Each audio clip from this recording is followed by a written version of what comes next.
అందరికీ నమస్కారము. Welcome to కీర్తి వంటిల్లు. ఈరోజు వీడియోలో తక్కువ పదార్థాలతో సరికొత్తగా ఒక మంచి స్వీట్ రెసిపీని చేసి చూపించబోతున్నాను.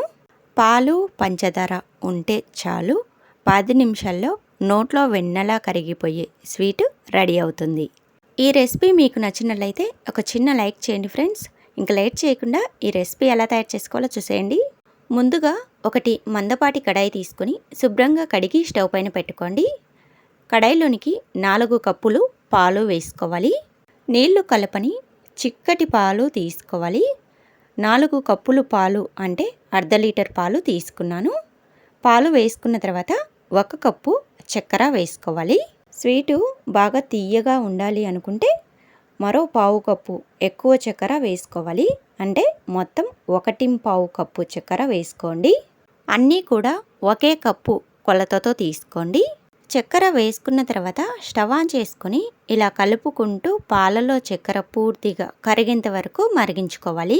తర్వాత ఇందులో పావు టీ స్పూన్ యాలకుల పొడి, చిటికెడు లెమన్ సాల్ట్ అంటే నిమ్మ ఉప్పు వేసుకోవాలి. పాలు విరగడం కోసము నిమ్మ ఉప్పును వేస్తున్నాను. నిమ్మ ఉప్పు చాలా పుల్లగా ఉంటుంది. చిటికెడంత మాత్రమే వేసుకోవాలి. నిమ్మ ఉప్పు వేసిన తర్వాత 5 సెకండ్ల పాటు ఇలా కలుపుతూ ఉంటే పాలన్నీ చక్కగా విరిగిపోతాయి. పాలు ఇలా విరిగి గడ్డలుగా వచ్చిన తర్వాత స్టవ్ని హై ఫ్లేమ్లో పెట్టుకొని 5 నిమిషాల పాటు బాగా మరిగించుకోవాలి. ఈ పాలని 5 నిమిషాల పాటు బాగా మరిగించిన తర్వాత స్టవ్ని లో ఫ్లేమ్లో పెట్టుకొని ఈ పాలల్లోనికి పావు కప్పు తెల్లటి ఉప్మా రవ్వ అంటే సూజీ రవ్వ వేసుకోవాలి. రవ్వ చాలా తక్కువగా వేసుకోవాలి. 4 కప్పులు పాలకి 1 కప్పు చక్కెర, పావు కప్పు రవ్వ అయితే కరెక్ట్గా సరిపోతుంది. రవ్వ వేసుకున్న తర్వాత ఇలా బాగా కలుపుతూ ఒక 2 నిమిషాల పాటు ఉడికించామంటే రవ్వ మెత్తగా ఉడికి చిక్కబడుతుంది. ఇప్పుడు దీనిపైన మూత పెట్టుకొని 2 నిమిషాలు మీడియం ఫ్లేమ్లో బాగా ఉడికించండి. మధ్య మధ్యలో మూత తీసి ఇలా కలుపుకుంటూ ఉడికించుకోండి, లేదంటే అడుగంటుతుంది. ఇలా బాగా చిక్కగా అయ్యేంత వరకు కూడా కలుపుతూనే ఉడికించుకోవాలి. ఎక్కువసార్లు బాగా కలపడం వలన స్వీట్ అనేది సాఫ్ట్గా చాలా టేస్టీగా వస్తుంది. ఇలా కలుపుతూ ఉడికిస్తే రవ్వ మొత్తం బాగా మెత్తగా ఉడికి కాస్త చిక్కబడుతుంది. ఎక్కువ గట్టిగా అయ్యేంత వరకు ఉడికించుకోవద్దు. చూడండి, వీడియోలో చూపిస్తున్నా కదా, ఈ విధంగా ఉండేలా ఉడికించుకోవాలి. ఈ విధంగా ఉడికించుకున్న తర్వాత స్టవ్ ఆఫ్ చేసుకోండి. ఇప్పుడు రౌండ్గా ఉండేది ఒకటి స్టీల్ బాక్స్ తీసుకోవాలి.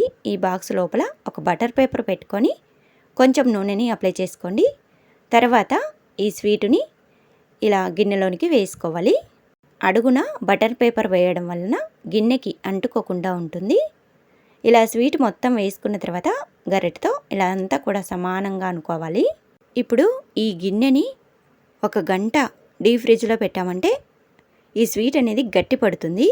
గంట తర్వాత ఇలా చాకుతో చుట్టూరు అంచులు కొద్దిగా లూజ్ చేసుకొని ఈ గిన్నె పైన ఒక ప్లేటుని బోల్రించి రివర్స్ చేసుకొని గిన్నెని కొంచెం కొట్టినట్టుగానండి స్వీట్ అనేది ఈజీగా ఊడి వచ్చేస్తుంది. ఇప్పుడు అడుగున వేసిన బటర్ పేపర్ని తీసేయండి. ఇప్పుడు మీకు నచ్చిన డ్రై ఫ్రూట్స్ ఏవైనా సరే సన్న ముక్కలుగా కట్ చేసుకొని ఈ స్వీట్ పైన చల్లుకోవాలి.